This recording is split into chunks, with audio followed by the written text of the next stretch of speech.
My mom passed away when I was 11, and honestly, Dad did everything he could to hold our world together after that. He really did. Every Saturday morning, he'd make his famous blueberry waffles, leave little notes in my lunchbox that said things like, "You've got this, kiddo," and sometimes I'd catch him sitting alone in the garage, just staring at Mom's old gardening tools. Dad was completely broken after losing Mom, but he never stopped being my father. That's just who he was. When I turned 15, that's when Brenda showed up at our front door. She had this perfect blonde hair, bright pink nail polish, and one of those smiles that looked like she practiced it in the mirror. Dad thought she was incredible, this warm, caring woman who could bring light back into our lives. And honestly, she put on quite the show for him. But I saw through it from day one. Her kindness always had conditions attached, and somehow, I never met any of them.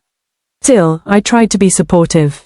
Dad deserved happiness after everything he'd gone through watching Mom fight breast cancer for 2 years. He'd earned the right to smile again, to have someone make him laugh over dinner. When Dad collapsed from that massive heart attack 6 years later, it felt like someone had pulled the ground out from under my feet. No warning signs, no chance to say goodbye, just gone. I was 22, fresh out of college with a degree I wasn't sure how to use, still figuring out basic things like how to file taxes and whether I needed renter's insurance.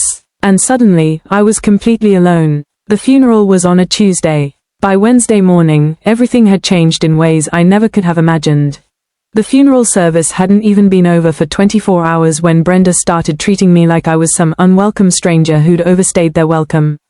She moved through our house, the house where I'd learned to ride a bike, where Dad taught me to make his famous pulled pork sandwiches, like she owned every single inch of it. I watched her throw away Dad's Sports Illustrated magazines and replace all our family photos with her own collection.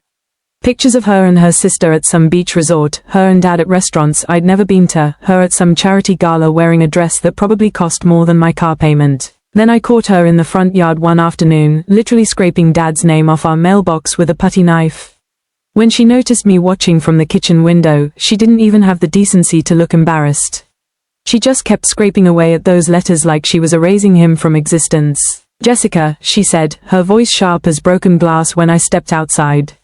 "You're not really family anymore, are you? Time to find your own place." I didn't argue with her. What would have been the point? So I packed everything I owned into 2 large duffel bags and my old JanSport backpack. A few pairs of jeans, some college t-shirts, my beat-up Nike sneakers, toiletries, and my acoustic guitar, the one Dad bought me for my 18th birthday. As I walked past the coat closet, I saw Dad's old Cubs jacket still hanging there, and I couldn't bring myself to touch it. Not yet. That night, I crashed on my best friend Emma's couch in her apartment near downtown Chicago. "Of course you can stay here, Jess," Emma said without hesitation. "Mi casa es su casa, right?" She left me a soft blanket and a bottle of water on the coffee table, and we didn't need to talk about it. She understood what I was going through. But before I closed my eyes, I made one phone call that would change everything. I called Dad's older sister, Aunt Caroline. She answered on the second ring and made all the right shocked sounds as I told her everything through tears. I can't remember exactly what I said, I was pretty much word vomiting through my grief, but I remember the long silence on her end afterward. It was the kind of silence that wraps around you when someone is really listening, not just waiting for their turn to talk. Finally, she spoke up. "I'll handle this, sweetheart," she said firmly. "Are you safe at Emma's, or do I need to come get you tonight?" "I'm okay here," I managed. "But Aunt Caroline, I need help. I don't know what to do." "Don't worry, Jessica. Go back to the house tomorrow morning to get the rest of your things. I'll meet you there." I had no idea what she meant by that, but something in her tone made me feel like maybe, just maybe, everything wasn't completely hopeless. The next morning, I drove my beat-up Toyota Camry back to the house where I'd lived since birth. The one with the creaky front porch steps and the crooked mailbox post that Dad and I had never gotten around to straightening. I remembered us painting the front door bright red together when I was 13, both of us getting more paint on ourselves than on the door. But when I pulled into the driveway, something was very, very different. 4 black Lincoln Navigators sat parked along the curb like we were filming some kind of federal raid. 2 men in dark suits stood by our front door. One kept checking his phone. The other stood so still I had to look for him to blink just to make sure he was actually human. My heart started pounding against my ribs. What was happening here? I got out of my car, shoulders tense, and rang the doorbell like I was visiting strangers. The door swung open, and there was Brenda, looking pale as a sheet and about as steady as a house of cards in a tornado. "Oh, Jessica, you're here," she said, her voice suddenly dripping with fake sweetness. I was just about to call you, honey. Honey, I almost laughed out loud. What's going on here? I asked. I just came to grab the rest of my stuff. Before Brenda could answer, Aunt Caroline appeared in the doorway behind her, wearing power heels that clicked across the hardwood floor and a navy business suit that probably cost more than my entire wardrobe. She was carrying a thick manila folder. Perfect timing, Aunt Caroline said with a smile that could cut glass. Come on in, both of you. My legal team is already set up in the living room. I followed him inside, completely confused, while Brenda trailed behind us looking like she wanted to either scream or throw up. Maybe both. In the living room, 2 lawyers sat at our dining table. One older gentleman, calm as anything, reading from a stack of official-looking papers. The other one, younger, flipping through legal documents like he'd done this 1,000 times before. This is absolutely ridiculous, Brenda snapped, pacing back and forth. You can't just barge in here and... Aunt Caroline held up one hand. Sit down, she commanded. Stop talking, Brenda. Let's not make this more complicated than it needs to be. Brenda sat, barely. I hovered near the doorway, anxious and confused, trying to make sense of this room full of suits and tension. What is this? What's happening? I asked quietly. Aunt Caroline turned to me, her expression softening like she was looking at a scared kid instead of a 22-year-old woman. Your father never put Brenda on the deed, sweetheart. And that's when my entire world shifted on its axis. He placed this house and all the property into a trust. In your name, Jessica. He set it up right after your 21st birthday, Aunt Caroline continued. He just didn't want Brenda to know about it. But he never got the chance to explain it to you because, her voice caught slightly, because he wasn't supposed to leave us so suddenly. This was something he planned to tell you much later in life, sweetie. You mean the house is actually mine? I whispered. I remembered my 21st birthday party the year before. Dad had looked at me with such pride when I told him I was taking a year off after college to figure out what I wanted to do with my life.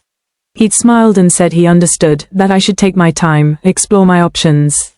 I had no idea he was planning for my future, a future he somehow knew might not include him. Aunt Caroline had only remembered the trust when Brenda started making moves, and she knew she had to act fast. That's impossible, Brenda said with a harsh laugh. Robert would never do something like that without telling me. One of the lawyers slid a folder across the table toward her. This is a certified copy of the trust documentation, Mom, he said calmly. You were allowed to live here temporarily under the terms of the trust, but now that the beneficiary has come of age and requested your removal, you no longer have any legal right to remain on the property. You can't just kick me out, Brenda sputtered. You have exactly 1 hour to collect your personal belongings, the younger lawyer added. After that, anything left behind will be considered abandoned property. I felt like I couldn't breathe.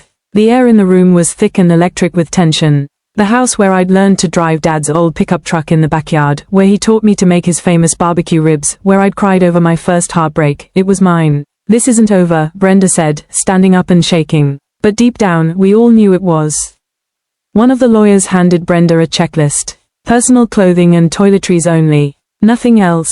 A man in a black suit moved to stand by the staircase, arms crossed, watching everything. Who are all these people, and why are there 4 navigators outside?